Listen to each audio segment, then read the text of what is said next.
Welcome, everybody. It's about a minute before the top of the hour. Thank you for joining us today for our Comparing the Leading SD-WAN Vendors presentation. We have the pleasure of having Mike Chase as our presenter. Those of you who know Mike knows he always does a great job. Um, this is an important topic, and we're so glad so many people registered for this. We have a lot of people. We had over 100 people registered, so we're going to give you a little bit of time, but we do need to start on time today. So, we know that you put your reputation on the line with your clients every time you recommend a supplier and a vendor. And because of that, Mike has spent a lot of time and done a tremendous amount of research into the SD-WAN space, into these vendors themselves, spoken to them personally, sits on the board at the VMware. There's a number of things that Mike does to ensure that you make the right decisions. And, it's not to say anyone's good or bad. Sometimes the situation will dictate the better supplier. But Mike knows the ins and outs of each of these vendors. So with that being said, I'm going to turn it over to Mike and we'll get started. And as more people log in, you'll get caught up with us. Thanks very much, Mike. Go ahead. Sure. Everybody hear me okay? Do I sound good, Ellen? You sound good on my end, yes. All right. We'll kick it off. Thanks for joining today. You guys have been asking this for a while, comparing the leading SD-WAN vendors, so we'll just dive right in. Thanks to the marketing team led by yours truly, Ellen Cahill, who's our SVP, Senior Vice President of Marketing. Also her team, Lisa Chow and Tony Venturella, who's joined us recently, doing a great job helping to pull off all these events, both live and virtual nationwide. So let's get going. Agenda today, we're going to look at, who's left, right? 5 years ago when we started selling SD-WAN products, the field was pretty crowded. Honestly, it still is. We also did get the latest Gartner Magic Quadrant, so we'll share that with you from September of 2021 for WAN Edge infrastructure. We'll divide up the SD-WAN vendors. We'll just kind of dive in. One thing you'll leave with today, you'll get some specifics where we do sort the wheat from the chaff and kind of sort the logos, as you will. But you're also going to get a template to look at any and all SD-WAN vendors, not just the ones that are here now, but what may come in the future. And not only why are the key features and differentiators important, but how the implementation absolutely cripples some of these vendors who claim to have some of the same features, but the way they implemented it, and you'll understand why by the end of this, it just really doesn't make a difference at all, unfortunately.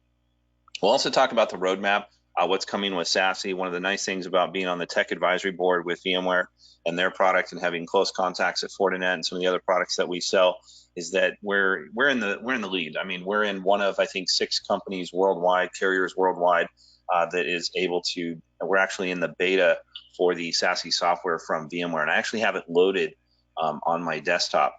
And it's really exciting, particularly with the multi-point VPN capabilities, zero trust, and all this stuff. Some of the stuff you've heard about with SASE, but goes a lot deeper. So we'll talk about that toward the end, and then we'll wrap it up with company news, announcements, and upcoming events. All right, so eye candy. There's still way too many vendors in the market. Now, there have been some acquisitions. Silver Peak got acquired by HP. CloudGenix got acquired by Palo Alto Networks. Which is interesting, right? Because Palo Alto is a good firewall, but it's expensive, and now they're going to have to pay for that acquisition. So expect prices to go up. We have seen prices, by the way, skyrocketing due to the international chip shortage, which has affected every type of anything that has a computer chip in it. Even Ford Motor Company cut production by half in their second quarter last year due to a lack of chips, and we're seeing that in the firewall market and routers and a lot of other stuff as well, where many vendors, including Fortinet, have raised price a couple of times. But the field's still very crowded, unfortunately. I really thought this would, after 5 years, kind of trim down to, hopefully less than 20 vendors, and it hasn't. However, what hasn't really changed is that VMware, over the last 10, 12 years now, has been, from really the beginning, most of these companies started off around 2009, 2010. So over this whole time period, VMware has been the leader. However, we are selling the Fortinet product as well, having great success with that. Up until now, because you kind of had a combination where we had VMware in the front terminating all the circuits, doing the SD-WAN networking, and we had security, which was Fortinet. Prior to that, of course, we used to sell SonicWall. We made that change for a good reason. We'll tell you about that later. But we would put that behind the VeloCloud. Now, of course, you've got secure SD-WAN with Fortinet. You've got VMware being really the first to launch the fully end-to-end, all 8 features SASE product with their offering. We'll be releasing that to you guys probably within the next quarter. hopefully, as we finalize it, like I said, my team is in the beta. I actually have the software. And, to be candid, we've already found a few bugs or things and features we want, and we've been making those adjustments and just got new software yesterday. It's pretty awesome. But we'll talk about that. But we sell the number one, number two, and we also sell, of course, Cisco Meraki, and that has a fit. So we'll go through it, but that's the latest one. As those things update, we do update our decks with the Gartner info. Now, when you look across SD-WAN, there's a dizzying amount of features, just like there's a dizzying amount of vendors, and there's an even dizzying amount of ways they implement it. And so it gets really foggy really quick. Initially we kind of went, vendor by vendor when we were first vetting all these guys and trying to write down all the features, then, saying, okay, who do we want to throw into the lab and put into a real life scenario and test it and all that. What I found was, and this is the template we're going to give you today, is there's features that matter and features that don't, right?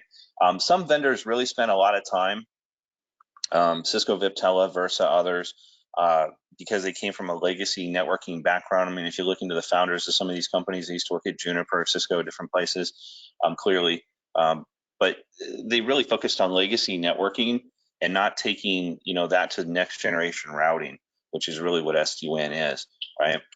So when you're at top shelf SD-WAN, what do you get? And this is really, if you're looking at all these features right here, you only get this with VeloCloud, and we'll explain why that is and how other vendors do it different, because we're really going to get into the weeds. That's what you guys have been asking for, and we're going to get there. But when you look at things like bandwidth aggregation, you look at hypersonic failover, these two features are only available if you're using packet-based, not session-based SD-WAN. Silver Peak CloudGenix, you just got acquired, they use session-based. All other vendors do, other than VMware. And we'll explain why that's significant. But how you implement things, what's in your DNA, determines what some of these high-level features are going to be or not be, or how they'll operate at all, right? And it may or may not meet a particular client's needs. And that's why we sell different solutions too. Even though VMware is number one, it's not necessarily the one size fits all for everybody. For a lot of different reasons. So we'll get into that too. But then you look at things like being able to remediate negative network conditions. That's extremely important. The vast majority, 2/3 of the quote unquote, right, SD-WAN solutions don't do anything about packet loss, jitter, out of sequence packets. There's only two mechanisms that we'll discuss that deal with some of these things like packet loss, right? One is packet duplication, the other is forward error correction. A lot of people throw the term forward error correction around, don't know what the heck they're talking about, doesn't mean anything. We'll dive into that, but there's only two mechanisms to actually deal with packet loss. And that's awesome though, because you had a Cisco or Juniper router, I'm a Cisco CCIE route switch, all that, been doing it for years. I couldn't do anything about packet loss, and there was no, it was all about QoS, not QoE, meaning that I was focused on the hop-to-hop prioritization of traffic, not the end-to-end experience that the user is actually having, which really at the end of the day is all that matters, right? Jitter is variability of latency. So when you see these spikes in the graph, that is jitter. So, when you're talking about voice, for example, which is one of the most sensitive applications and protocols out there, it runs on UDP. What you want is less than 1% packet loss and, latency that's less latency, which is delay, less than 250 milliseconds, which is a quarter of 1 second. There's 1,000 milliseconds in 1 second. So you want, or actually it's a quarter maximum, right? So bottom line is you want less than 1% packet loss, less than 250 milliseconds of latency, and less than 40 milliseconds of jitter, meaning variability of latency. That's why you see in this graph, you see the spikes. You don't want that. So if you're at 100 milliseconds of latency delay, you don't want to go higher than 140 or lower than 60. If you are out of any of those parameters, packet loss, jitter, latency, you'll have bad voice. Same thing with video for the most part, but video's parameters are a little bit different. Out of sequence packets, you kind of have to know from A to B in your network what the path looks like end to end, right? Because in order to avoid out of sequence packets, that requires a lot of metrics in both directions up front, so that you don't send packets, if you're sending packets down path A and path B has latency or jitter that's so out of whack with path A, you don't want the packets getting there too late that the endpoint, whatever it is, router, switch, PC, et cetera, can't reassemble those packets in a reasonable amount of time. There's rules for IP transport, and if the packet doesn't get there within a certain period of time, the bus leaves, the train leaves the train stop, right? So computers are no different in that sense. Other things just come down to implementation, okay? And we'll talk about, in addition to slicing and dicing all the vendors, why do you want to have a service provider in the mix? This is one of the biggest questions I get today, right? Because everybody can go to VMware and go buy the solution on their own with VeloCloud, a company they acquired for SD-WAN, and put it in on their own. Why would they want you guys? Why do they want AirSpring in the mix? Why do they want a service provider at all? Right? There's 200 carriers. I can tell you, because again, I sit on the tech advisory board. There's 200 carriers worldwide that sell the VeloCloud solution. All right. Why do they want any of them in the mix? The short answer to that is that if you go out and buy do-it-yourself SD-WAN and put it in, you're going to connect your offices together, but you're going to do nothing as far as getting a public internet IP address, other than what you've been doing for the last, several decades, which is buying an internet circuit, getting public internet IPs on the circuit. When the circuit goes down, guess what? Those IP addresses go away. And even worse, those IP addresses are being used for your SIP trunks. They're being used on your firewall, your customer's firewall. And when that firewall goes down, the reality is that you're going to dump all your voice and data sessions, right? And so then they're screaming, hey, I got SD-WAN, I heard all this hype, I heard all this fluff, why am I impacted? And they're impacted simply because of the way that it's implemented. Hey, you decide to go buy the box, do it yourself. I will tell you, by the way, and this is exciting news, you don't have to sell against the VMware rep anymore. If you sell it through AirSpring and you loop my team in to an email with the VMware rep for the customer, they will get quota relief for selling it through you through AirSpring. That's really awesome. So get with your VMware reps, hunt down these opportunities, because in addition to that, not only are both of you guys gonna make money by doing the right thing and selling it to the customer, but the nice thing about it is the customer is going to have an OpEx, not a CapEx model, and they're going to have all the benefits that you guys are already familiar with by selling it through AirSpring. So IP mobility is important. That's the feature where we say, hey, we're delivering public internet IPs over SD-WAN. They're no longer tied to the circuit. The IPs on the circuit are merely for the box to create the tunnels that it needs to back to AirSpring's data centers, which here in North America are LA, Chicago, Dallas, New York. We have international POPs across all the continents, and then back to the customer sites as well, right? So it goes full mesh between their sites. It goes up to 3 different data centers for redundancy with us. So IP mobility is huge. Getting those IP addresses not non-sticky, getting them off the circuits themselves, because circuits do go up and down. When you fail over, you don't want to fail, right? Bottom line, you want voice, data, all those sessions being stable. Other stuff comes down to traffic backhaul manipulation. When this first kind of came out in SD-WAN, people kind of ignored it, but it's really important. It really is the key to SASE, Service Access Secure Edge. It really is the key to firewall as a service, connecting them to our virtual cross-connect platform to 2,000 destinations. If you didn't have these capabilities, you can't do it at all. And we'll talk about why a lot of solutions are crippled because they don't have gateways at all, right? So there's no service provider in the mix. You're not only missing public internet IPs, you're missing a whole ton of services in the future, right? So getting back to that first thing that I mentioned, and this kind of gets to the template, right? And then we'll actually start throwing logos and throwing people into categories and put some blood in the water, right?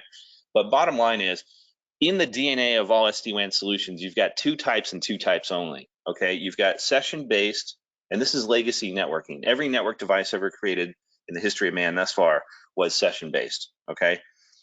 SD-WAN comes along and says, hey, I'm going to do packet-based. So visually, what you're looking at here on the top, you've got per flow or per session. They mean the same thing, per flow, per session, SD-WAN, okay? And what that means is that when I've got 2 circuits, and let's say I start a voice call, it says VoIP flow, right, in orange. I'm going to send that over the first circuit on the top. I start a big file transfer, or FTP, file transfer protocol flow, and I send that over circuit 2, which is on the bottom. It's the purple packets, right? I will stick with that path until that path dies. And if I don't have the ability to remediate negative network conditions like packet loss and jitter and these sort of things, right? You can't change latency, by the way. I always love how people think that, God is hiding out in the box somewhere, because trust me, humans cannot change the speed of light over glass or electrical signal over copper. That's beyond our capabilities, and there's no magical entity in there that can.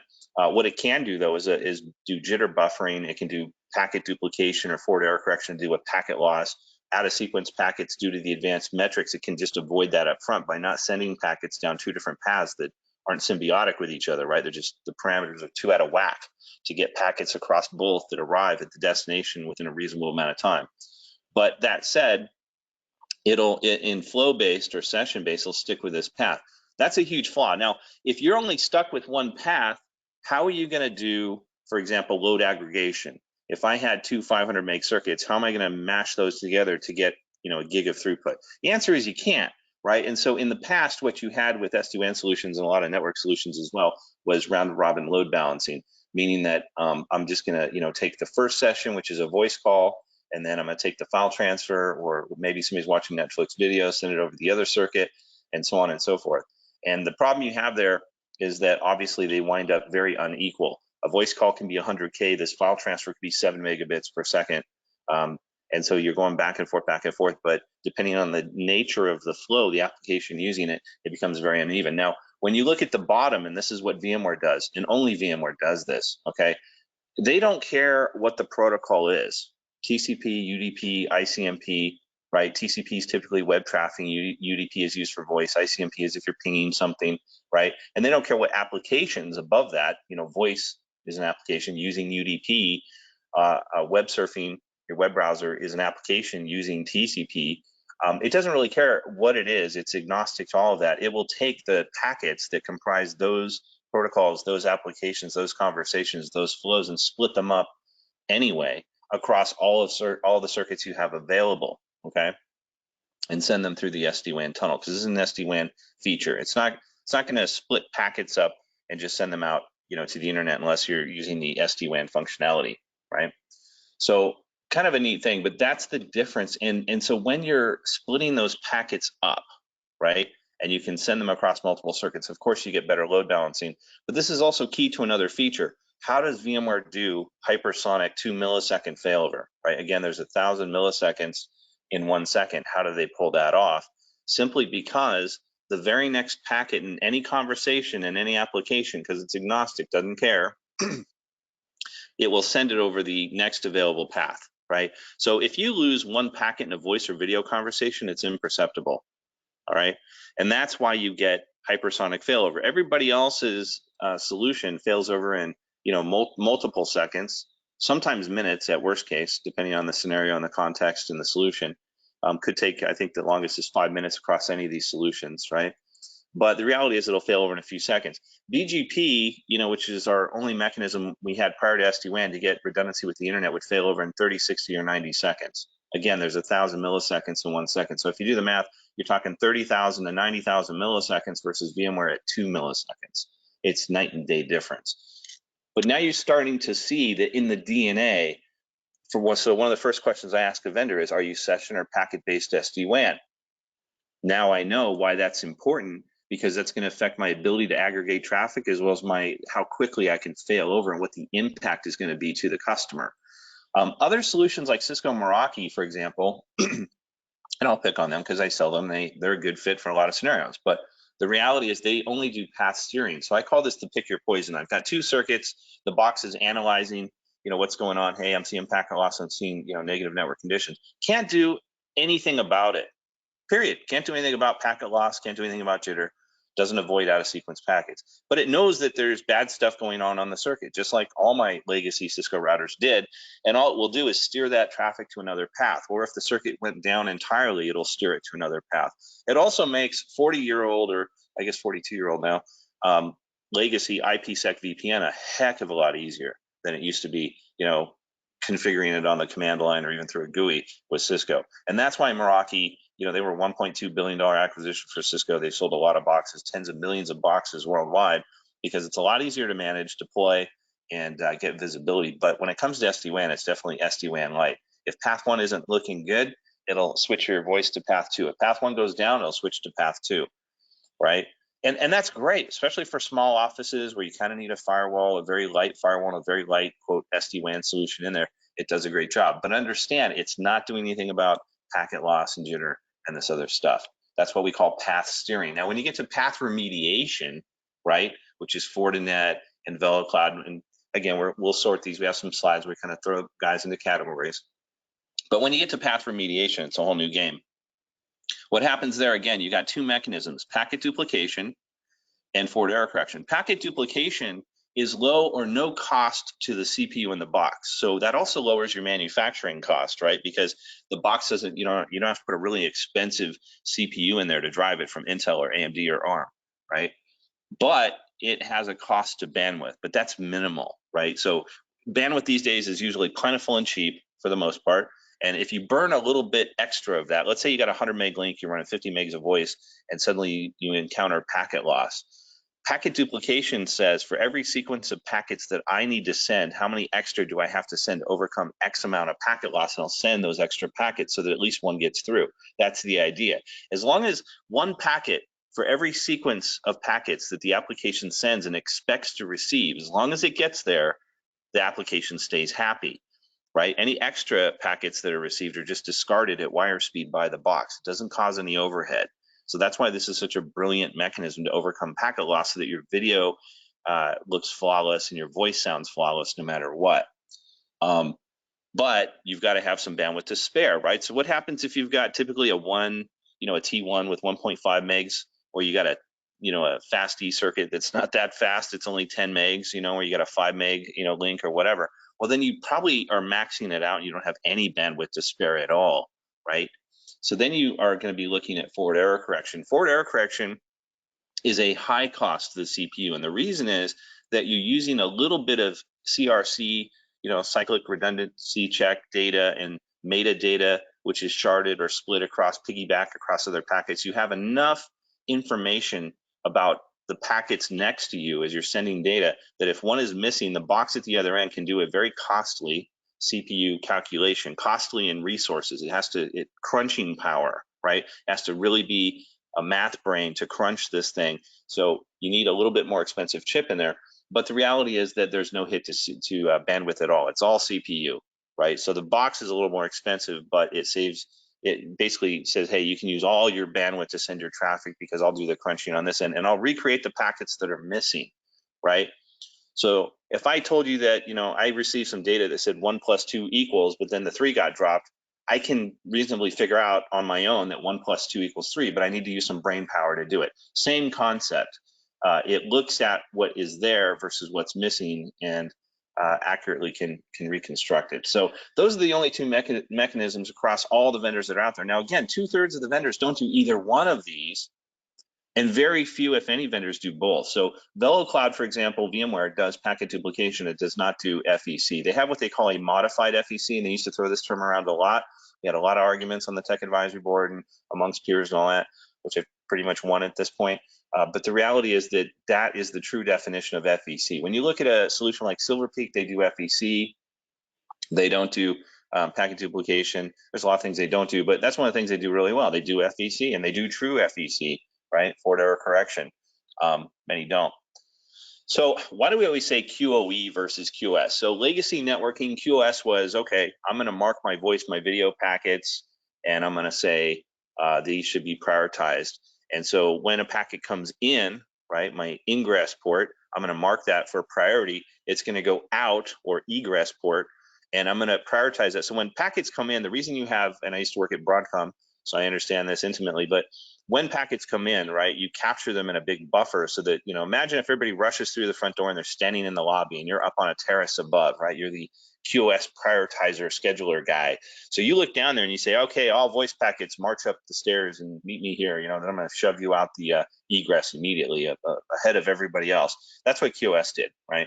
Because you also wanted to avoid a situation called serialization delay, which means if somebody's watching Netflix or doing a big file transfer, I want my voice packets to not get caught up in the traffic jam. I want them to go out before any of those packets. And so that's all QoS did. Now, QoS didn't guarantee the packet got there, didn't know if the path was viable, just basically shoved you out into space. So if the egress port happened to be a bunch of lemmings jumping off a cliff, hey, too bad, you're going to join them. That's all it did, and that's why it was hop by hop. And so, when you had MPLS, the whole idea was really good circuits, really good routers, really good engineers, and everything's really good until something goes wrong, and then we got to figure out which one of those broke and where. Really had no idea, like QoE, end to end, that the conversation is doing well. The packets were delivered and the quality is high. This is why, though, this concept, we're able to do this over the internet and it all works out. And the reason is because we're actually getting metrics from every hop all the way through and end to end saying, did you get the packet? I mean, really, it's an end to end thing. We don't really care what happens in the middle or where it happens in the middle. We just know that there's packet loss. We know that there's these conditions, and then we know to turn on these algorithms to fix it. Now, when I was younger, I love to torture, all kinds of network equipment. People who know me know that my house that I constructed in Idaho is an absolute network mecca. I have over 60 devices on indoor mesh wireless with Wi-Fi 6 and 6E. But the reality is you don't have to torture packets at 2% packet loss, which is not much, right? This is what things look like. You can't even really tell the guy's face on the left. The video is horrible, the audio is horrible, and pretty much everything else is horrible. You're doing file transfers, they're not going to be fast because you're kind of, it's like having a Ferrari on an LA freeway. You know, when there's a gap in traffic, oh, you hit the gas, I'm in a Ferrari, this is awesome. And then you're sitting behind some grandma in a Pinto and you're like, okay, now I'm stuck in traffic again. That's what it's like for file transfers, because when you drop packets, they have to start over again. They lose all their momentum. You know, you're cruising at 100 megs of download. You're killing it, right? As soon as you lose a packet, you kind of, whoa, start over. They call that TCP slow start. But 2% is all you need. So when you torture it and you say, show me 10, 20, 30% packet loss, doesn't really matter. At 2%, you're already totally hosed. Now, here's another massive differentiator. So the first thing I look at, like I said, I look at the DNA of the product. Are you session or are you packet-based SD-WAN? That's going to really determine how quickly I cut over, right? Because if I'm packet-based, it goes, you know, immediately the very next packet of any conversation, totally agnostic to the protocol and the application, goes over the next available path, right? Other thing I look at though is even when you tell me as a vendor, oh, I have all these wonderful features and I love the vendor who always says, I have this one guy, he's the founder of one of the SD-WAN companies, I won't name him, but every time I ask him a question, he's always like, oh yeah, absolutely, we can do that. I'm just like, you're totally pulling my leg. I mean, come on. And here's what I mean by that. Unfortunately, this legacy network mentality persists. They want you to be a CCIE. They want you to be a network guru, okay? Like me, I guess. But the reality is that I went through a lot of pain getting those certifications, and now it's largely unnecessary, all right? They want you to create manual policies. When there's packet loss, you literally, when you get a box with VeloCloud VMware, out of the box, it's ready to go. Very little configuration. As soon as you get IPs on this thing, the default policy, there is a default policy already built in there that covers 99% of anything that anybody, even the experts or the beginners, would want to classify. Voice, video, it's already done. Okay, all these applications, 3,400 applications already predefined and ready to roll in this thing. Every other box on the market, okay, starting with number 2 vendor, Fortinet, on down, wants you to be a network expert and wants you to configure the box, or me in this case, I guess. But the reality is I got to create a policy. I got to say, okay, when we hit this amount of packet loss, turn on packet duplication. And some of these guys have to turn on packet duplication for everything on the wire. They can't limit it to individual applications. No, no, no, just my voice, just my video, just my homebrew application, just my inventory app, things that are important to me. No, no, they'll turn it on for everything. So even when they tell you, oh yeah, we can do that. Okay, is it automatic or is it all manual? Is there an artificial intelligence engine in there that's gonna, like, you know, so first of all, when I define this, I say, here's the policy that I want. Here's my intent, right? My intention is I want voice and video to be prioritized. But how that actually gets executed in a dynamic environment, I mean, we've all heard the term life is dynamic. It is, because humans are involved, right? Everything's always going to be dynamic with us in the mix, right? So the reality is your box has to react to a network that's constantly changing. And unless you want to be some guy sitting in front of a monitor tuning it all day long, then I'm sorry, but the old idea of configuring it to static parameters and QoS, it does not work, right? When I see packet loss, I want the box to be able to turn on, turn up, turn off, turn down, whatever it's got to do, that algorithm, that tool in its toolbox to deal with that condition, and then, you know, turn it off when it's no longer needed. So that's a very, very big deal. What you get with VeloCloud is an artificial intelligence. So when you see AI/ML, this means artificial intelligence, machine language. Okay, it's not executed by a static policy. And this is the problem with security. This is why SASE is coming too, right? Because when you had IPS signatures and all this stuff, antivirus signatures, all this sort of thing, and a firewall and other security, quote unquote, mechanisms, it was the equivalent of putting a security guard out in front of your house and saying, don't allow anybody in who looks like this with, you know, blue jeans and a white t-shirt, right? But then a guy shows up with blue jeans and a black t-shirt, and you're like, oh, I don't have a signature for him. Stroll right in, take what you want, right? It's kind of dumb. If you were going to put a security guard out there, you would say, don't let anybody in who's not authorized. And you'd have a list of who's authorized, or they got a badge, or, you know, something a little more dynamic, right? Because if you're trying to say, oh, you know, don't allow anybody who's in blue jeans, white shirt, and 6'1", you know, weighs, you know, X amount in, I mean, you're going to catch very few people versus actually guarding the building and doing what you're supposed to do. So same concept. All right.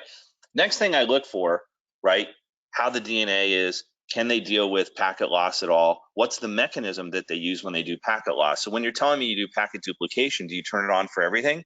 Can you turn it on based on a policy so that I'm only turning it on? I only want to duplicate and protect voice traffic and other stuff. I mean, if it's web traffic, I don't care if I'm dropping packets. It's pretty robust. It's going to recover on its own, right? So, I ask those questions. Then I get to this one, which is always fun. Do you have gateways? Do you have a controller? Do you have none? There's a lot of SD-WAN solutions out there where all you get, it's made for the enterprise. It's not made for the service provider. It's not made for the telecom agent, right?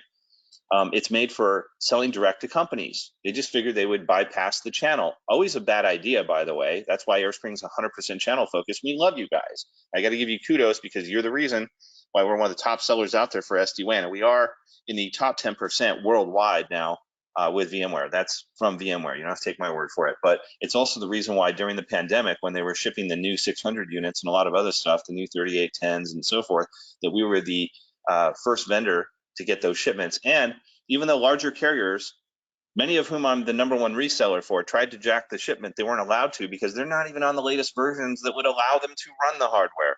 So you're in good hands with us through thick and thin. Just want to share that. But the next thing I look at is, do you have gateways? Gateways are sometimes called controllers, or they don't have either, and it's just none. People will sell boxes and you connect all your sites together, right? Back like it's 42 years ago, and we're still doing IPsec VPN, firewall to firewall to connect our sites cheaply over the internet versus buying MPLS or a point-to-point circuit. Those days are over. I mean, the reality now is that, okay, I need a gateway because where am I going to get my public internet IPs from? If I'm getting them from the circuit, what's the point of even putting SD-WAN in? And that's something that was totally missed with all the hype and all the fluff. Everybody ran out. Oh, I'm technical. All right. I mean, a guy like me would probably think the same thing, so I don't blame anybody, but it's, oh, I'm technical. I'm going to put the solution in. Okay, great. You got all these boxes. You connected your sites because most SD-WAN solutions are full mesh. So if you've got internet plugged into them or whatever, they'll go directly to each other and create tunnels. Just because you have a service provider in the mix does not mean you're sending traffic to the service provider. You never send traffic to AirSpring, by the way, unless you mean to send traffic to AirSpring. You're using my hosted phones. You're using my SIP trunks. Of course, you want that protected by SD-WAN. Maybe you're using something that's beyond AirSpring, the 2,000, and I'm not kidding, 2,000 plus destinations that I can virtually cross-connect you to, because why would you want another circuit in your building when you can get through it through SD-WAN, create a virtual pipe, right, to Amazon, all 8 major cloud providers, Amazon, Azure, all these guys, Oracle, IBM, Salesforce.com. I can get to all these places, or your colo, any major colo, Equinix, CoreSite, Flexential, CyrusOne. We can connect to those as well. So 2,000 destinations. If you're ever curious, ask us, because you can get connectivity to those for as little as $250 a month for a 100 meg link. And then what happens when you're in multiple clouds? It's not, I don't go ask corny questions of customers anymore. Hey, are you in the cloud? I ask, how many clouds are you in now? And they'll tell you they're in a lot. And that's also why we'll talk about multi-point VPN with SASE later, because that's all changing. So if you don't have a gateway, you have no way to get public internet IPs except on your circuit. When the circuit goes down, you're going to suffer because that's underpinning your SIP trunk. And at a minimum, it's the IP address that your firewall has to use to take all the traffic and send it out to the internet. So when that IP address changes, you're going to dump all your voice and all your data connections. That's how it works. And nobody ever patted you and me on the back for having 2 circuits and all the time and effort and cost it took to implement all this stuff. They just don't, right? So if you don't have a gateway, you don't get IP mobility, public internet IPs over SD-WAN, right? We deliver them through the tunnels so that if any circuit is up, I got 2 fibers, LTE, and a satellite connection in my house going into my SD-WAN box. I eat my own dog food here, all right? I'm in the middle of Idaho, for crying out loud. So reality is I do not go down. And the reason I don't go down is because I have that. And if any of those circuits are up, my IP addresses on my firewall don't change. So my firewall is having many conversations with many destinations on the internet. Let's call my firewall Bob, all right? If Bob's talking to Joe and Jane, they don't want all of a sudden they're talking to Max. They may, wait a minute, I was talking to Bob. Where'd he go? Oh, I'm Max. I'm on a different IP now. Well, I'm not talking to you, Max. I don't even know you, my friend.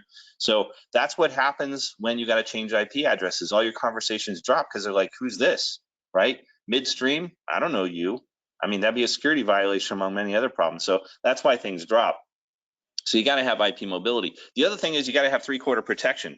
Here's why, another reason why you want AirSpring or a service provider in the mix, right? It's great that you can send full mesh traffic site to site. Oh, all my offices are connected now. I'm not using that 40-year-old technology known as IPsec and VPN, firewall to firewall with no QoS, right? Boy, was that fun. Now I've got QoE. and I've got, full mesh, and I've got all this stuff, and it's easy to implement and manage. But what if I want to send to a destination on the internet that I have no idea if they have SD-WAN? I have no idea what their network infrastructure looks like at all. It's a website, it's a SIP provider, it's whatever it is. Any protocol, any application I can enhance by sending it up to a gateway at a service provider, send it to AirSpring, and then out to the internet. We call that three-quarter protection because it's not protected with SD-WAN end to end, and all SD-WAN solutions are a bookended solution. They do their magic box to box. So what happens when there's no box at the other end, but you still want to enhance it? Because now you're spoiled by SD-WAN. I know I am. True story. Sitting on the couch watching something or just talking to my wife. My kids come pouring out of their bedroom. Oh, Netflix is horrible. Can you fix it? Yeah, because I own Netflix, right? This is my problem. I own the internet too. But here's how I got rid of them. I went in immediately to my SD-WAN box using my iPhone, web browser, and I said, hey, prioritize Netflix. So now my boss isn't gonna want to hear this, but I sent it up to the AirSpring gateway and then out. I haven't seen my kids since. It's been 2 weeks.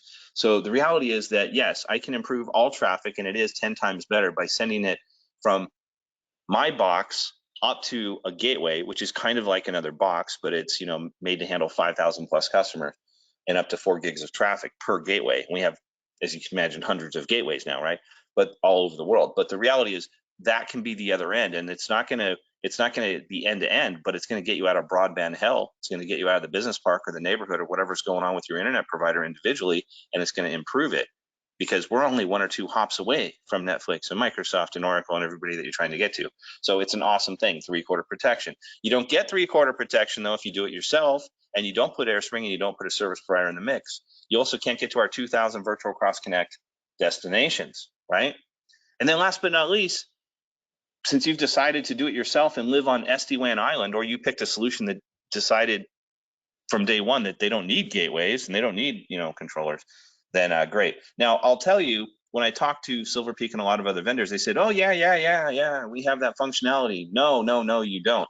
They wanted me to put up one gateway, which is typically a virtual machine in some hosted cloud environment, which is just fancy talk for saying it's running VMware ESXi or Hyper-V if you're running a Microsoft product, or KVM if you're a Linux guy, right? I've run all three in my life. The reality is that it's just a virtual machine, and then you install, some operating system and so forth. And those VMs for VMware can handle 5,000 customers up to 4 gigs of traffic each. The reality is that if you don't have that, and Silver Peak was like, oh, we have that, but no, it's really a controller and it's dedicated to that customer. And so if I had went with that solution, and I did take a deep look at Silver Peak and CloudFangs and all these things, I'd be forced to have one of those for every customer. I'd be back in the hosting business again, right? I used to own some cloud companies. One of them sold to $1 billion company, but the reality is that I don't want to be in that business again. I don't want, AirSpring has 23,000 customers plus right now, and gaining more rapidly thanks to you guys. But the reality is I don't want to host 23,000 virtual machines. Are you insane? The infrastructure of that alone would put us in the poorhouse. As you guys know, we're still debt free, and we put every dime. We're sitting on a lot of money, but we put it into you guys, and we put it into our customers and our data centers. So that's where I want to spend money, not on that. So that's what a lot of vendors came to me and said.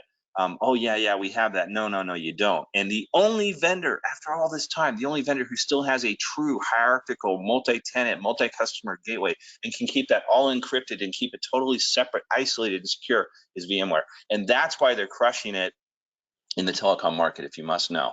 All right.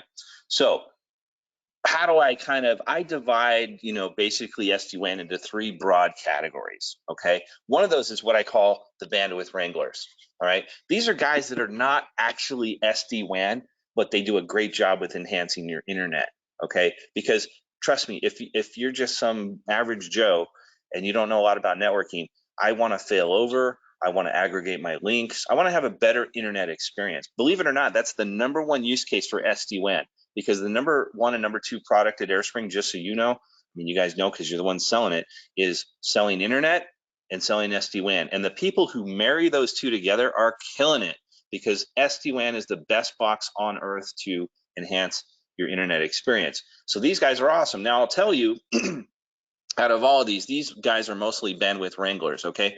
Big Leaf, though, is the king of bandwidth wranglers. I love talking to these guys. I call them up usually once a year. Here's what they did that's brilliant.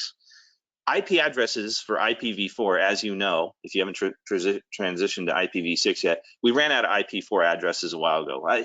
To be honest, they said we were running out, and then we really ran out. Like we kind of claimed, we cried wolf for a couple of years. We're running out. We're running out. Oh no, we just got another, some people that gave up a big block of IPs. Now we're handing those out for a little while. So it was kind of like start, stop, start, stop. Finally, we really ran out. Kaput. We're done. Before that happened, Big Leaf went out, got huge chunks of IP addresses. And so their bandwidth box will bond a bunch of circuits together. It's kind of expensive, kind of pricey as you scale up, but it bonds them together and sends it to their data center and then out, their gateway. Okay.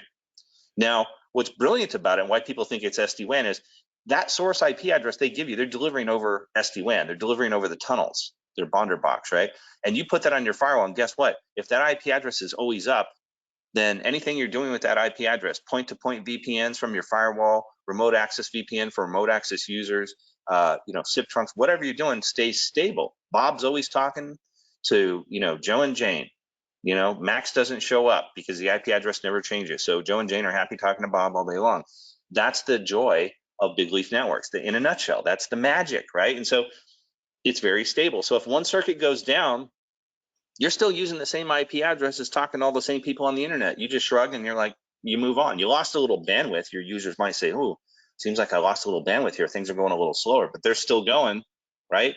So that's the magic of that. So these guys are great. Usually, like when you look at some of these other solutions in here, multi-applied Peplink, I know a lot of people use Peplink, the cost justifies the means, right? Know what you're getting. But as you move up the stack, right, you're saying, well, I need more than just a bandwidth bonder box. I have some, smaller home offices or whatever. But the reality is, I like to at least put a basic firewall in there. Meraki does a great job. Now, it's not a Fortinet firewall. It's not even a Sonic wall. But if you're trying to avoid all the malware botnets that are out there, it'll do that 100%, right? Because the only thing that it doesn't actually filter traffic. If they had to filter traffic, again, going back to the chipset and the shortage of chips that we have in the world right now, they couldn't keep that box so cost effective, right? Number two, where are you going to get the chips anyway? So what the box does is IP reputation filtering. What does that mean? It means there's 4 billion IP addresses on the IPv4 internet today. And just to give you an example, by the way, when you get an allocation known as a /32 in IPv6, think about this. There's 4 billion IPv4 addresses on the internet today. And a /32 in IPv6 is 79 quadrillion IPs. That's like the default block that you basically get as an ISP, and then you carve those up for your customers. So pretty mind blowing. But the point is, if you want to stay safe, it downloads a list. You can get it down to every 60 minutes is as low as you can go. But every 60 minutes, it'll contact Cisco, which is now the second largest security researcher in the world. But bottom line is they will actually download that list to the box, and it will avoid all the bad IP addresses out on the internet. So they have honeypots, or basically sensors that collect, hey, I'm being attacked. They mark those attacks, who they're from, and they just say, hey, you're a bad man. I'm not talking to you. And just that simple feature alone really, really works. It really does. So even though you're not looking at every packet and doing all that, it's a great firewall in that sense. So it's better than nothing. If you connect to the internet these days, by the way, you are getting probed or attacked in under 2 minutes. Guaranteed. I mean, if you don't believe me, hook up a router or any device that has a packet sniffer. You will learn that to be true really quick, and it's scary. You're hooking up to the sewer, just being honest. Now, as you move up the stack, you get to Citrix, CloudGenix. CloudGenix does a great job at looking at application visibility. That's why everybody fell in love with it. That's why they got bought by Palo Alto. Barracuda does a lot of banking networks. They do low bandwidth ATM networks, this sort of thing. They're one of the few that can actually do layer 3 separation because, of course, banks have so many networks. They have credit cards. They have ATMs. They want all that separate. They also deal with, they're cheap, right? And so they have low bandwidth. Barracuda kind of put a niche in that market. Nuage was a spinoff from Lucent Alcatel. Kind of a spin in, actually. They took all their bright employees who got excited about SD-WAN. They created Nuage and then bought them as if they were an independent company so that they could get rich for inventing the technology. Very API driven though, so you see some carriers mostly internationally using them. I keep an eye on them, but they're kind of in the mid tier. They don't have all the functionality that VMware does, right? FatPipe's been around for a while, based out of Utah. Has a lot of neat features, but like I said, none of these guys have the gateways. And then when they're looking at application identity engines, they basically had two options for that. One was go to quasmos.com and buy their database, which is 3,400 plus applications. That's who VeloCloud and a lot of vendors use, or create one your own. If you were Citrix or you were Juniper or you were somebody who came out of the legacy networking market, the odds were that you actually had a database of your own to use to identify applications because you were creating load balancers or firewalls. And so some of those go as high as 10,000 applications that they can identify. I will tell you though that at 3,400, it's already like massively overkill. Now, when you're looking at, like I said, this first tier of bandwidth wranglers, they don't do anything about packet loss. They don't do anything about, instantaneous failure or whatever. But a lot of times, if you're using the same IP address, it does look instantaneous actually on Big Leaf. Some of the others do pretty well too. These guys can do some limited packet remediation, this sort of thing, but they're session based, and that's what kind of killed them, right? So even though they can do packet remediation or forward error correction or different things to a certain degree, they really don't do it as natively as the high-end solutions that we're going to talk about now. And these are the leaders, okay? Now, out of the stack, my just personal opinion, Cisco, Viptela, being a CCI, it's still way too complex, still way too focused on Cisco's legacy portfolio because they're scared to death to have everybody, kind of move on, right? Versa was making some headway recently because, of course, after we started doing SD-WAN for a while, everybody's like, well, what about the firewall? And can I have an integrated firewall? And to be really frank, they did a really good firewall and integrated it. When you look at firewalls in and of their own right, it scored very high across all the existing vendors. When you think of Fortinet and Palo Alto and these guys, Versa was up there. However, SASE's now completely eviscerated them in the market, not them in particular, but firewalls in general, which are going to be coming off site. But VMware continues to remain number one and has all these robust features. However, VMware's issue right now is they kind of cap out at 10 gigabits per second per box. You can cluster 8 of those together to get up to 80 megabits per second. So the orchestrator will kind of load balance incoming connections across 8 boxes. They have to be the same model. You can start with 2 and then scale to 3, 4, 5, 6, 7, 8. Fortinet doesn't have this problem because they've been making hardcore hardware and chips. Their crypto chips are number one in the market right now. So they actually can scale to multi-hundred gigabit solutions. And of course, they have the firewall and the SD-WAN all rolled into one. They are a session-based appliance, but when you look at all that firewall, all that SD-WAN functionality, and they claim to be able to do FEC and packet duplication. I say claim because the packet duplication works. It's not necessarily, it's a little harder to tune it per application. It's not as dynamic as VMware's, and the forward error correction still has a bug last I heard. So they're correcting it, but look, over the last year, they've come a long ways. They've catapulted to number 2. They're going to continue to put pressure on VMware and leverage security as part of that. VMware, of course, is coming the other direction, having the networking totally figured out and is adding SASE security, and they are the first to market with a fully robust solution. We'll talk about Cato and Zscaler in a minute. Real quick, though, what I want to say, the policy, as I mentioned earlier on Velo, 99% of it covers everything you're going to want. That said, don't leave it that way. Work with the SE team here at AirSpring because there are some things that should be tweaked, and I'll point these out. They're in yellow. Biggest complaint I get, speed test. Speed test, believe it or not, because they only used to sell these boxes 5 years ago. To give you an example, a lot of you are familiar with our flex licensing, right? Where you don't have to buy a license that's equal to the size of the box. So if you have a 100 meg box, for example, you don't have to buy a 100 meg license. They used to only sell it that way before AirSpring broke the mold, all right? So what would happen is you went to Windstream or somebody else, and they would sell you the 100 meg box with a 100 meg license for $120 a month. As you guys remember, we've been selling it from the beginning with us, that box from us was $55 a month for a Velo 510 100 meg box, 10 meg license. Price has gone up a little since then, but the reality is that's how we broke the mold. Now, unfortunately, when you do that, or fortunately, because you're saving a bundle, right? You have to make some hard decisions. What goes left? What goes right? What goes directly out to the internet, where I actually am going to send it out one of the circuits and add it to the circuit IP, which means, yeah, that traffic is going to take a hit when it goes down, but web traffic doesn't really take a hit anyway. If I fail that over, it's okay for web traffic where Bob suddenly becomes Max and continues talking to Joe and Jane. Web traffic's funny that way. It doesn't really care. So some traffic you want to go directly out and others you don't. Unfortunately, they put speed test as saying, hey, I only want to send that over SD-WAN. So if you got a 10 meg license, you're going to get a customer calling up going, oh my God, I don't see 100 megs. I see 10 megs. Well, your license is 10 megs. So what I usually do, right, let's say I had 250 meg circuits. I will, and the guy only has, let's say, a 50 meg license. I'll put this, or he has, let's say he has a 25 meg license. he'll see 25 megs if he goes through the license through the tunnel. If I take that off and say send it direct, then he'll see 50 megs of one of the circuits. Now he's still stressed out because he says I have two 50 meg circuits. What's happening to the other bandwidth?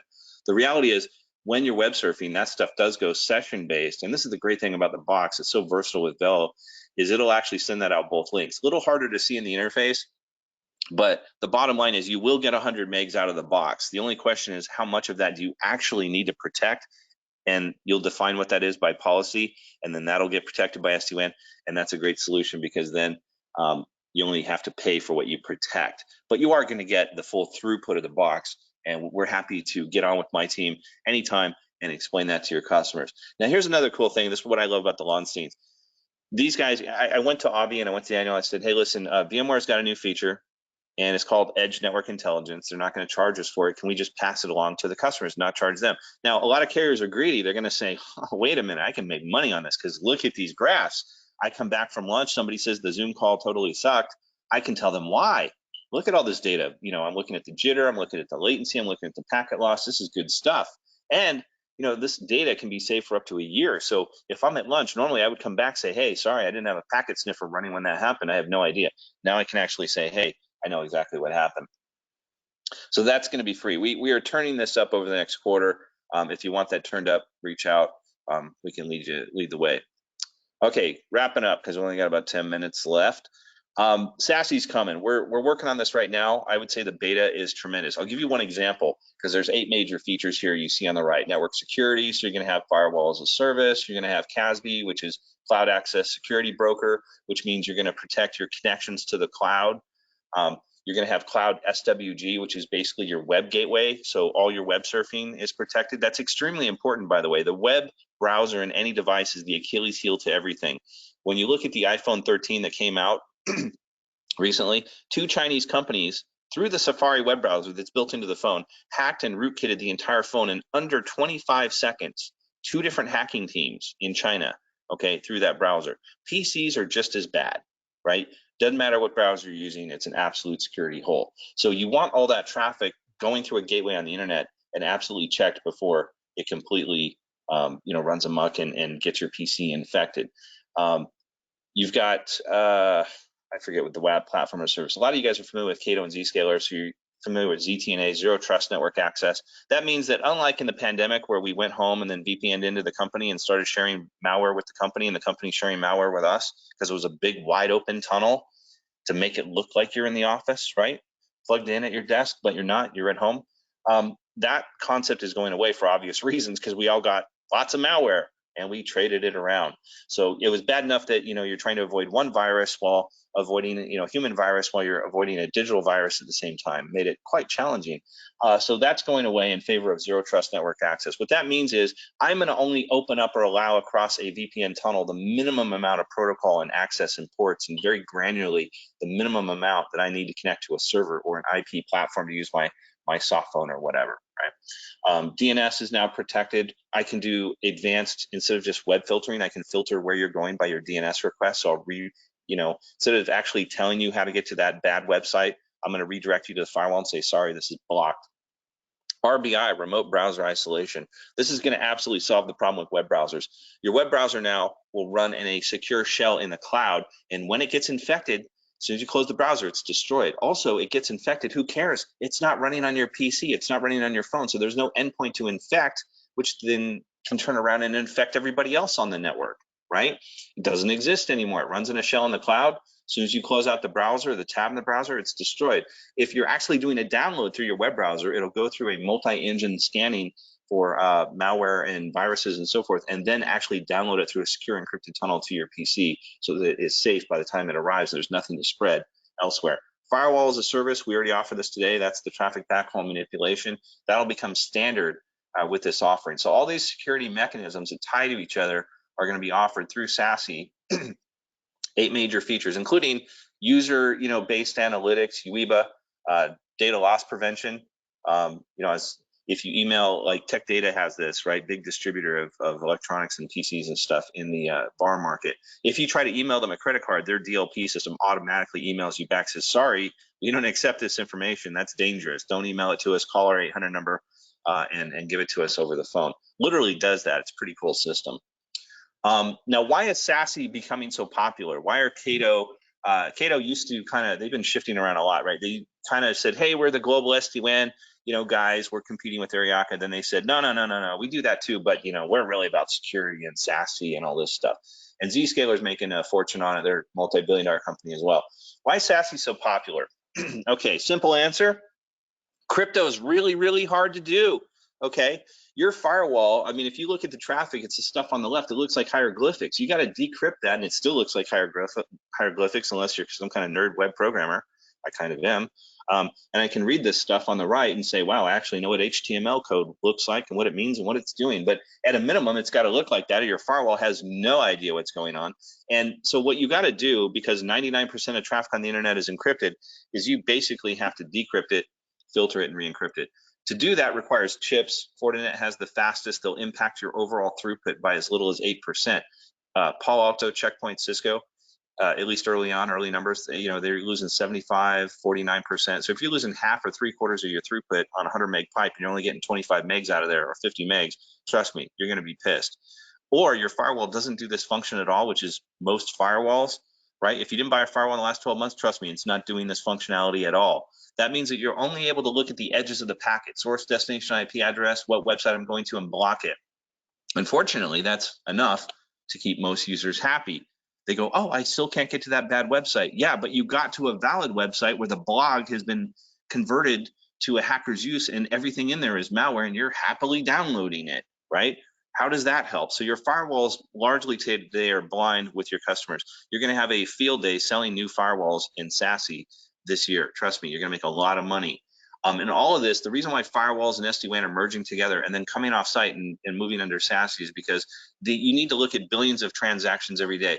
And that's nice too, because now when you call up a customer and say, hey, I can give you twice the bandwidth for half the price, they won't pause and say, no, I got to migrate IPs, I got to change my DNS entries, I got to change my firewall rules, call me back in another month, right? They'll say, yep, I'm ready to go because I got SD-WAN and I got SASE and all these security functions live in the cloud. There's no reason not to pop a bigger circuit in here. But again, crypto is hard.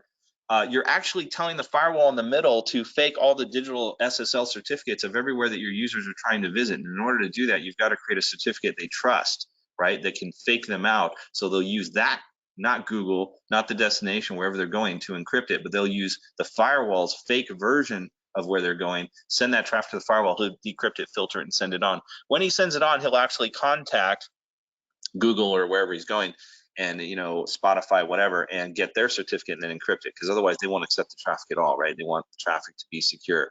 And that's the difference between what's coming with SASE as well as what we offer today with the Fortinet and other products. Is you're going from a firewall that only looks at the edges of the packet and says, okay, you're using a valid certificate. Sure you are, but you're going to a website that's still owned by a hacker. So all this is going to do is make sure the hacker can't take over the entire website, but it doesn't stop them from taking over parts of a valid website, right, that you go to, and then you get malware from there. So this is why you've absolutely got to be able to decrypt this stuff and get in there and say, hey, this is not the malware I'm seeking here, and block it.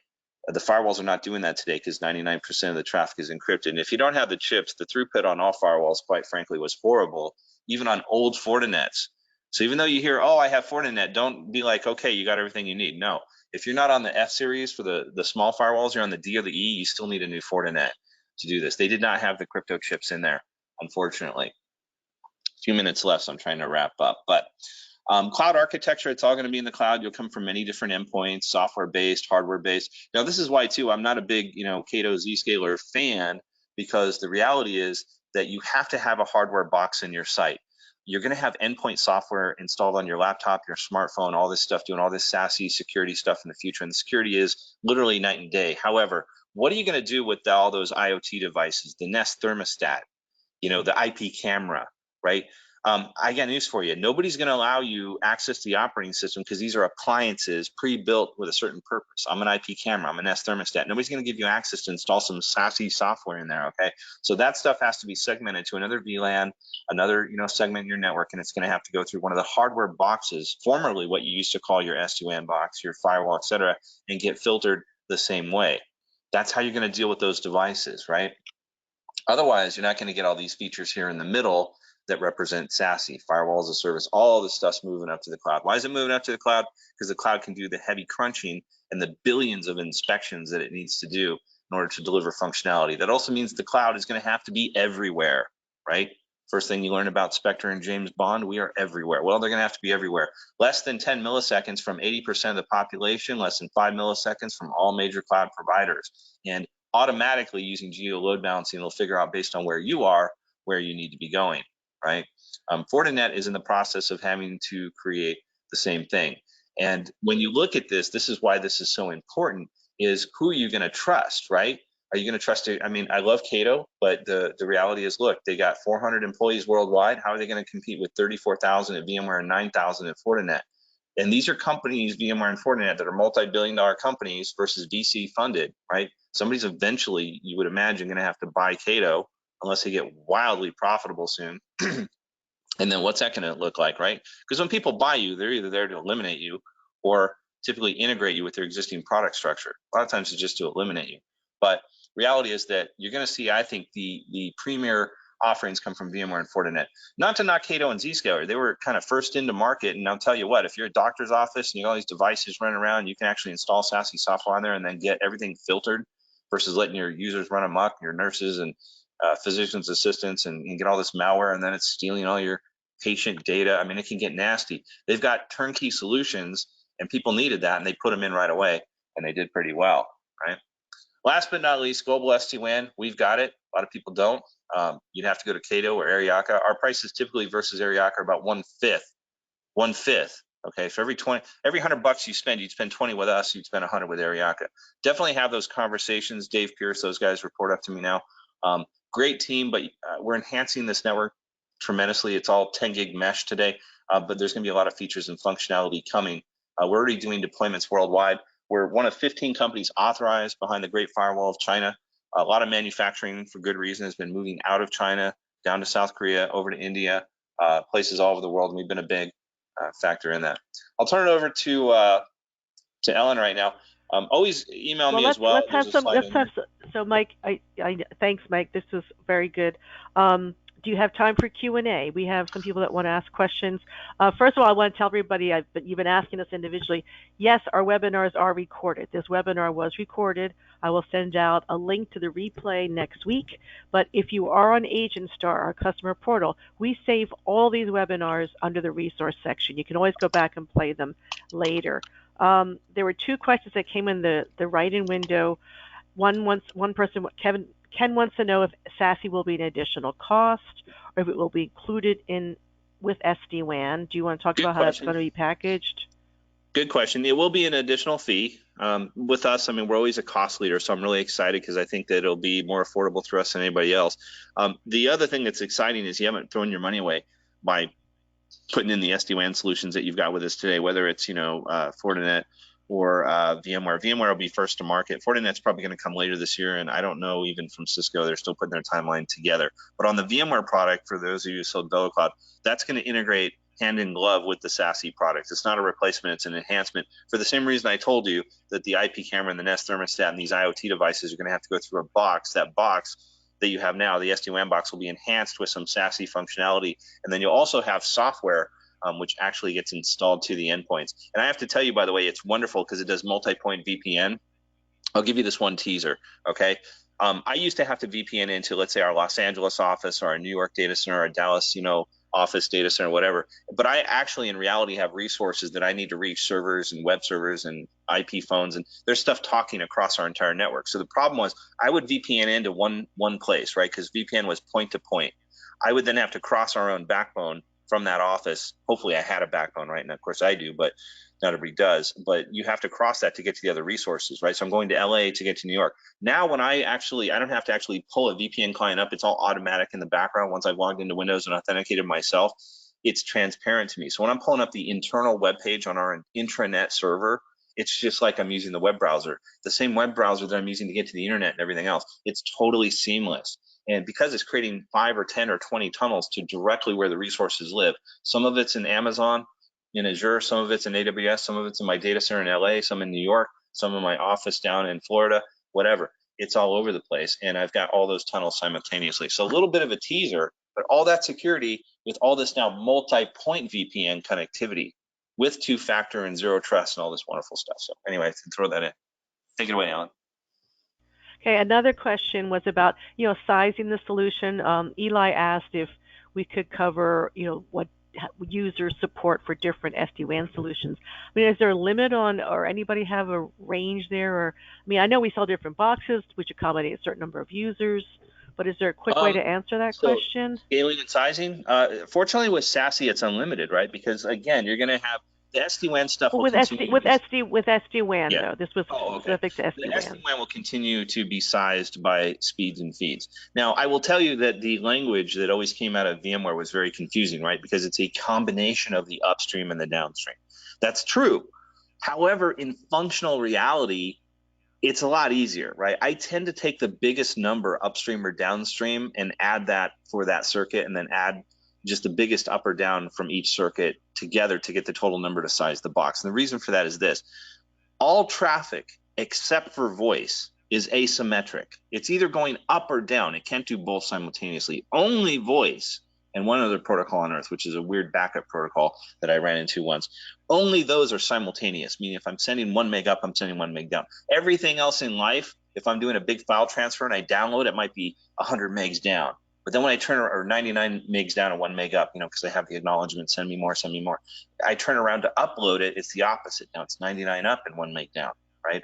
So that's why you don't have to worry about it too much. But when I do hear that there's voice in there, I want to know two things: how many seats, how many calls, and what codec are you using? Is it G711, where you're going to run 100K per call, or G729, where I'm at 30K, right? And I do the math then up and down, and then add that in addition to the other number, and I get the total. So just work with us, but that one's pretty easy. So you're going to size the box, but SASE itself, when it gets added to this, just so you know, will scale infinitely, because that can go on any number of endpoints, and it'll leverage gateways and other stuff. Okay. Did we get any other questions? That pretty much covers the some of the writing questions. A number of you just given a location. I can unmute the lines, folks, and give you the ability to unmute yourselves. So if you have some questions you want to ask Mike, technically you can unmute yourself now by clicking on the microphone to the left of your name. Most of you will see a red microphone to the left of your name. Just click on that microphone and turn it green, and you'll be heard. I see David has his hand up. David Martinez, are you still with us? Do you want to ask a question? Yeah, thank you. Can you hear me? Yep, go ahead. Yes, we can. Great. Thank you. So it was a great presentation, Mike. I really enjoyed it. I thought this was a lot of great information. I wish we had a little longer just to dive into some of the other stuff. But I had a question about sizing of the SD-WAN. You were talking about how you may have like two 50 megs pipes going in, and then you could do 100 meg, or you could do a 50 meg, and it depends on what the traffic looks like. For customers that aren't super technical, I've actually got one that even the managed service provider is not super technical on that kind of stuff. How do we size something like that? Because we obviously want to save, we want to make it cost effective for them, but at the same time we want to make sure that we're not running into limitations during the middle of the contract. Sure, no, good question. And by the way, I've been on a lot of back-to-back calls this week, so I apologize because a lot of you guys have been jammed up. But check my calendar on worldofAirspring.com. There's a section called calendars. All my team's in there, including me. You can schedule me anytime that I got a free slot. Happy to do it. Also know that I answer emails literally 7 days a week, and you're not bugging me. I love what I do. But mike.chase@airspring.com. So always get your questions answered, and I'm happy to do it. On sizing, I have, you guys are amazing how you've been selling the solution over the years. So kudos to you guys and everybody. I have guys selling it all different ways, meaning that somebody will already have multi-gigabit routers facing the internet or whatever infrastructure, and they'll put our SD-WAN box behind it because they just want to put voice on an independent layer 2 VLAN and deliver that to the box, and they'll use like a 100 meg box, even though it's a 10 gig infrastructure, right? So I have guys who put it behind firewalls and put it behind existing routers. You can do that. I have a lot of other agents though who say, nah, there's so many features in SD-WAN, I want to leverage it to the max. I'm going to pick a box that's big enough to terminate all the circuits and plug them directly into the SD-WAN box. We do a lot of that as well. So just know you have choices there depending on what you're trying to do. Is there already an infrastructure there that maybe you can't change, you don't want to change, right? Because again, if somebody's got a couple of 40 gig links to the internet and the maximum box for Velo is 10 gig, then I'm going to end up putting the Velo probably behind that, not in front of it. If it's Fortinet, of course, I could put it, in there as well. So it really depends on what you're trying to protect, what you're trying to achieve, but just know that the box is flexible. You don't have to terminate the circuits directly into it. Sizing wise, I would say just schedule a call with us. The more calls you do with us, you'll get an idea really quick of the questions we ask and what we do. But typically I'm looking at the speeds and feeds, and that's pretty much it. And then I look at the applications secondarily to get an idea so nobody throws me a curveball. I learn, oh, gee, all the traffic is voice because it's a call center. Well, now I really am adding the up and down, right? I'm not doing the asymmetric calculation. Does that make sense? Yeah. Thanks. You bet. All right. Any other questions? Otherwise, just, you don't have to ask them here, but go ahead. Okay. Chris Atwater had a question. Chris, you should be able to speak now. Ask your question. Hey, Mike, it's Chris with FiberNet. How are you? Good. Hey, basic question. Is there a limit to number of sites that this can support? Is it at 500, 5,000, unlimited? Is there any issue with if you run into an enterprise customer with thousands of locations? No, there isn't. There is a tunnel maximum, like with the Velos, for example. Not so much the Fortinets, and some of the other solutions, but with the Velos, there was a size. If you ever noticed in the data sheet, it said number of maximum tunnels. Where you run into that is usually with voice, right? Because you'll have a bunch of offices, and the question is how many tunnels have to be up between offices at any given moment. The solution is full mesh. So if you had 10,000 sites, the boxes don't support 10,000 tunnels, but are you really connected to all 10,000 sites at the same time? No, you're not, right? So if you support, 100 tunnels or 2,000 tunnels or whatever, that's probably more than sufficient because it's going to bring up and tear down those tunnels as needed, right? So what we're talking about is simultaneous tunnels. Now, where you're going to create a lot of tunnels, though, is you got to really look at voice. If you have a bunch of offices with IP phones and they're going to be calling each other nonstop, keep in mind that the way SIP works, and that's why I send all my guys to SIP school, but the way SIP works, the signaling goes back to wherever the platform is. Could be in their infrastructure, could be in the cloud, hosted, whatever. And then that's going to tell them where to call. When they actually call, though, if those phones can talk to each other over an internal network or over the internet or whatever it is, and the PBX is not hair pinning them back to the PBX, right, then they're going to go direct. SIP media versus SIP signaling. SIP media goes phone to phone. And in that case, then you might have a lot of offices calling a lot of other offices, and you're going to wind up with a lot of tunnels. So that's one little caveat my team looks at to say, what's the likelihood of that, or how many other offices do they talk to? They might have 10,000 offices worldwide, but people only tend to call around. Like if it's a parts store, they'll call around the other stores that are within the region. They're not going to call somebody in France and say, hey, bonjour, do you have the part? So it doesn't happen. But if it's, Morgan Stanley and they're making financial trades all over the world, yeah, 10,000 offices might be calling 10,000 offices. So that's the one caveat. So we do look at speeds and feeds, but then we look at those tunnels as well. Ultimately, though, can you scale to that many? Yes, you can. It really comes down to design, because in Velo, and we do this in global SD-WAN, you can have full mesh. You can do full mesh within a country and then jump to a gateway to tie to a backbone, which is our global private network, and then to the rest of the continents and the other sites and so forth. So there's ways to kind of, dumb that down, kind of like a switch that you have in your LAN, right? You're not just going to run one big, fat, happy LAN. You're probably going to carve it into a bunch of VLANs, right? And then tie those to layer 3 subnets and so on and so forth. So there's design ways to get around it, but we do have to be mindful because every box from every vendor has those limitations. Some vendors will tell you, though, oh, we can do an unlimited amount. There's no such thing. If nothing else, it's limited by CPU and memory, and so that's a lie that I know very well just from doing firewalls and actually being at Broadcom and giving these guys the chips that they're still using. That's not true either. There is no unlimited tunnel capability in any of these solutions. Very good. Thank you. I used to hear that one from Versa all the time. I have a good laugh with Kumar. Any other questions? Well, let's see. Eli, I know we may have answered your question based on the conversation we just had with other people about sizing. Do you want to still ask a question about that? Did we actually answer your question in the end? If you do have a question, just click on your microphone to unmute yourself. I actually got to go here pretty quick, but let's try to take some other questions. Okay.